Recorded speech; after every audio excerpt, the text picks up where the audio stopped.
محب वतन पाकिस्तानियों को दहशत गर्दों से जोड़ रहे हैं। आपको आवाम ने वोट नहीं दिया तो उसका गुस्सा आप इस तरह से निकालेंगे। मैं चैलेंज करता हूँ, ले सबूत। अब आपको दूध का दूध और पानी का पानी करना पड़ेगा। इमरान खान साहब तो हमेशा दहशत गर्दी के खिलाफ रहे और उसकी कीमत चुकाई है और अब भी चुका रहे हैं। रमजान के महीने में अडियाला में पड़े हुए क्या जुर्म किया है उन्होंने। तो मैं हुकूमती वज़रा को ये कहना चाहता हूँ, होश के नाखुन लें। बिस्मिल्लाहिर्रहमानिर्रहीम। जी बिस्मिल्लाहिर्रहमानिर्रहीम। अल्लाहुम्मा सल्लि व सल्लिम मुबारक अला सय्यिदिना मुहम्मद व अला आलि मुहम्मद। इमरान खान साहब का साइफर केस चल रहा है। इमरान खान साहब के खिलाफ झूठ का एक पलिंदा बनाया गया और 200 से ज़्यादा केसेस बनाए गए। किसी केस में कोई हकीकत नहीं। वो शख्स जो पाकिस्तान का सबसे ज़्यादा वफादार, सबसे ज़्यादा मुहब्बे वतन एक शख्स, जिसने हर जगह पिछले 50 साल में पाकिस्तान का झंडा हर जगह लहराया, वो शख्स जिसने पाकिस्तान के मफाद पे कभी भी कॉम्प्रोमाइज़ नहीं किया। और जब बात पाकिस्तान की पाक सरजमीन की आई तो उन्होंने क्लियर मैसेज दिया बड़ी ताकतों को कि 1 इंच भी पाकिस्तान का नहीं देंगे, एब्सोल्युटली नॉट। उसकी कीमत चुका रहा है वो आदमी। अफसोस होता है एक शख्स जिसने पाकिस्तान की आज़ादी के लिए स्टैंड लिया, जिसने अमेरिका जाके हुर्मत रसूल सल्लल्लाहु अलैहि वसल्लम का केस लड़ा, वो शख्स जिसने दुनिया में पाकिस्तान की कश्मीर की वकालत की, जिसने खुलम खुला क्लियर मैसेज दिया कि कभी इसराइल को तस्लीम नहीं करेंगे और फ़लस्तीन के आज़ादी तक हम फ़लस्तीन कॉज के साथ फ़लस्तीनियों के साथ खड़े हैं। और आज आप देख लें फ़लस्तीनियों का जुल्म और सितम हो रहा है। इसराइल ने जुल्म का बाजार गर्म कर रखा है गज़ा में। कोई उम्मत मुस्लिमा में है कोई शख्स डंके की चोट पे बात करने वाला? मैं सवाल पूछता हूँ शहबाज शरीफ साहब से, क्या हो गया है? आपकी ज़बानें क्यों गंग हैं? यही फॉरेन ऑफिस था जब इमरान खान वज़ीर आज़म था, जब शाह महमूद कुरैशी वज़ीर ख़ारजा था। ये 24 घंटे राउंड द क्लॉक यहाँ से स्ट्रॉन्ग मैसेजिंग होती थी और दुनिया को स्ट्रॉन्ग मैसेज जाता था। जब 3 साल पहले मस्जिद अक्सा की बेहुरमती हुई और फ़लस्तीन पे बमबारियाँ की, इसराइल ने, इमरान खान साहब ने मजबूत पैगाम दिया और यहाँ 2 आलमी इस्लामी कॉन्फ्रेंसें की। क्या हमेशा पाकिस्तान के बड़े लीडर्स के साथ ये होता रहेगा? लीडर तो सालों में पैदा होते हैं, हम पर उम्मीद है ये जुल्म ख़त्म होगा। साइफर केस से भी इमरान खान साहब निकलेंगे और जो उनके खिलाफ बाकी केसेस हैं उनसे भी निकलेंगे।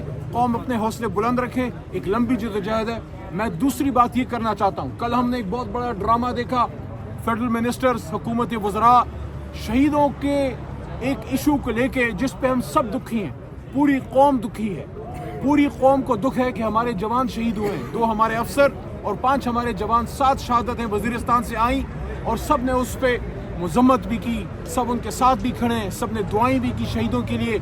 लेकिन जब कल का सूरज चढ़ा, हमने देखा कि ज़ाती बोझ और ज़ाती अनाद में बिल्कुल पागलपन की हद तक पहुँच गए हैं हुकूमती वज़रा।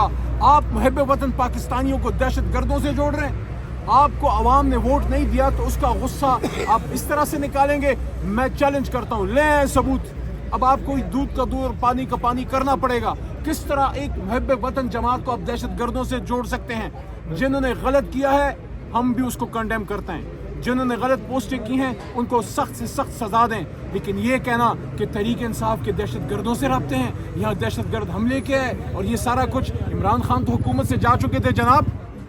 शहबाज शरीफ साहब वज़ीर आज़म थे और उस ज़माने में बाजवा साहब ही उस वक्त आर्मी चीफ थे। जब हमारी हुकूमत ख़त्म हुई आप उसी सेटअप के साथ बैठे थे। शहबाज शरीफ साहब से पूछें, क्या आपने नेशनल सिक्योरिटी कमेटी में ये बातें उठाई थी? इमरान खान साहब तो उस वक्त वज़ीर आज़म नहीं थे, तो फिर कौन था जो इसकी इजाज़त दे रहा था कि पाकिस्तान में इस तरह के लोग आएँ? इमरान खान साहब तो हमेशा दहशत गर्दी के ख़िलाफ़ रहे और उसकी कीमत चुकाई है और अब भी चुका रहे हैं। रमज़ान के महीने में अडियाला में पड़े हुए क्या जुर्म किया है उन्होंने। तो मैं हुकूमती वज़रा को ये कहना चाहता हूँ, होश के नाखुन लें। अपने हारे हुए मैंडेट की का बोझ और उसका गुस्सा इस तरीके से ना निकालें। शहीदों की शहादतों को मुतनाज़ ना बनाएं। ये शहीद किसी एक जमात या किसी हुकूमत के नहीं, ये पूरी कौम के शहीद होते हैं। और इमरान खान साहब ने हमेशा ये बात की थी कि मुल्क भी मेरा है और फ़ौज भी मेरी है, तो ये बात वहाँ पे ख़त्म हो गई। अब आगे बात करते हैं। देखिए, जो मैंडेट पे डाका पड़ा है, आखिरी बात, ये मैंडेट पाकिस्तानी अवाम का है। ये कोई इमरान खान साहब की, अली मोहम्मद की या शाह महमूद कुरैशी की, आसफ कैसर की ज़ाती लड़ाई नहीं है। 8 फरवरी को कौम ने जिनको वोट दिया, कौम ने जिनको मैंडेट दिया, अगर आपने अवाम के वोट से फैसले नहीं कराने तो ये 50 अरब के करीब पैसे क्यों ज़ाया हुए? मैं फिर ये कहता हूँ आप घर बैठे फॉर्म 47 जारी कर दिया करें। आज जो शख्स वज़ीर आज़म है, जो वज़ीर आला साहब हैं पंजाब की, वो लोग अपनी सीटें हार चुके हैं। आपकी फेडरल कैबिनेट की मेजॉरिटी अपनी सीटें हार चुके हैं और ख़वातीन पे अपनी सीटें हार चुके हैं। हम सब की माँ है रिहाना डार साहिबा, वो अपनी सीट जीत चुके हैं ख्वाजा आसिफ साहब से। इसी तरह मियाँ नवाज शरीफ अपनी सीट हार चुके हैं। डॉक्टर यास्मीन राशिद पे शहबाज शरीफ साहब अपनी सीट हार चुके हैं। मोहतरमा मरियम नवाज साहब अपनी सीट हार चुकी हैं। एहसन इकबाल साहब अपनी सीट हार चुके हैं। अताउल्लाह तारड़ साहब जो कल बढ़ के बोल रहे थे,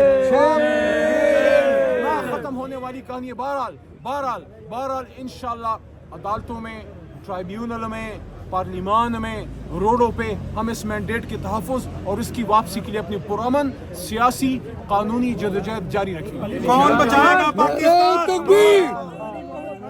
इमरान खान जिंदाबाद।